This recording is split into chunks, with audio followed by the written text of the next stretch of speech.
ఈయన Donald Trump ఒక కఠిన నిర్ణయం తీసుకున్నట. గ్రీన్ కార్డ్ లాటరీని సస్పెండ్ చేసిండట. అంటే గ్రీన్ కార్డ్ లాటరీ అనేది ఉండదు అని. న్యాచురలైజ్డ్ అమెరికన్ల పౌరసత్వాల తొలగింపునకు అధికారులకు టార్గెట్లు పెట్టిండట. ఏందట ఇది? వలసలపైన ట్రంప్ మరో కఠిన నిర్ణయం. అమెరికాకు ఇతర దేశాల పౌరుల వలసలు నిరోధించేందుకు కఠిన చర్యలు తీసుకుంటున్న ఆ దేశ అధ్యక్షుడు ట్రంప్ మరో కీలక నిర్ణయం తీసుకుండు. ఈ గ్రీన్ కార్డ్ లాటరీ విధానాన్ని సస్పెండ్ చేసిండట. అధ్యక్షుడి ఆదేశంతో ఈ గ్రీన్ కార్డ్ లాటరీ ప్రోగ్రాం ఆపేయాలని అమెరికా సిటిజన్షిప్ అండ్ ఇమిగ్రేషన్ సర్వీసెస్కు ఆదేశాలు ఇచ్చినట్టు హోమ్ల్యాండ్ సెక్యూరిటీ కార్యదర్శి గురువారం ఎక్స్ వేదికగా ప్రకటించిండు. ఏందిది? అసలు ఏందంటే ఇది అమెరికాలో శాశ్వతంగా నివాసం ఉండేందుకు విదేశీయులకు ఇచ్చేదే ఈ గ్రీన్ కార్డ్. చాలామంది అంటుంటారు కదా, నేను గ్రీన్ కార్డ్ హోల్డర్ అని. అంటే అక్కడి సిటిజన్షిప్ అనమాట. సో శాశ్వతంగా నువ్వు అమెరికా పౌరుడి కింద అక్కడ ఉండిపోవచ్చు ఆ గ్రీన్ కార్డ్ ద్వారా. అయితే కొన్ని దేశాల పౌరుల వద్దనే ఈ కార్డులు అధికంగా ఉన్నాయని గుర్తించిన అమెరికా ఆ దేశంలో తక్కువ పౌర ప్రాతినిధ్యం ఉన్న దేశాలకు ఈ కార్డులు అధికంగా జారీ చేసేందుకు ఈ లాటరీ ప్రోగ్రాం తీసుకొచ్చింది.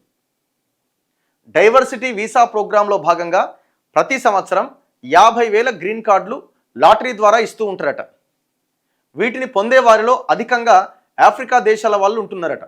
లాటరీలో పేరు వచ్చిన వాళ్ళు నిర్ణీత సమయం లోపుగా గ్రీన్ కార్డు కోసం దరఖాస్తు చేసుకోవాలి. ఈ లాటరీ విధానాన్ని ట్రంప్ మొదటి నుంచి వ్యతిరేకిస్తున్నారు. ఈ లాటరీ వల్ల అమెరికాకు ఉపయోగపడే నిపుణులకు కాకుండా విద్రోహ చర్యలకు పాల్పడే వారికి కార్డులు ఎక్కువగా వస్తున్నాయి. సో అందుకే ఈ లాటరీ విధానాన్ని తీసేస్తున్నామని చెప్తున్నాడు. విదేశీ పౌరులు అమెరికాలోకి అడుగు పెట్టకుండా కఠిన ఆంక్షలు విధిస్తున్న ట్రంప్ అమెరికా పౌరుల పౌరసత్వాలను కూడా తొలగించే చర్యలు ప్రారంభించిందట. అంటే ఏంటి? న్యాచురలైజ్డ్ అమెరికన్స్కు సంబంధించిన పౌరసత్వ దరఖాస్తులను పునః పరిశీలించి నెలకు 100 నుంచి 200 వరకు ఆ పౌరసత్వాలు రద్దు చేయాలని ఆదేశించిందట. అంటే ఆల్రెడీ తీసుకున్న వాళ్ళు కూడా రద్దు చేయండి అని చెప్తున్నారు. ఏంటి న్యాచురలైజ్డ్ అమెరికన్స్ అంటే? విదేశాల్లో పుట్టి చట్టబద్ధంగా అమెరికా పౌరసత్వం పొందినవారు. ఇప్పుడు చాలామంది ఏం చేస్తుంటారంటే,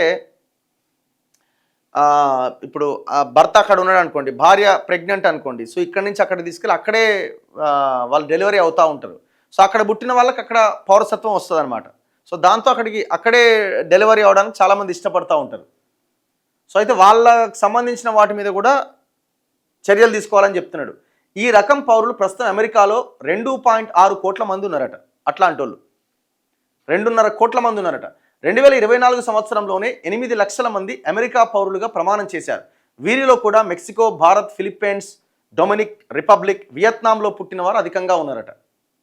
సో ఇట్లా ఆయన స్థానికత, దాని అంశాల ఆధారంగా ఇప్పుడు ఆయన దేశం ఆయన ఇష్టం, ఎవడేమంటాడు ఇప్పుడు.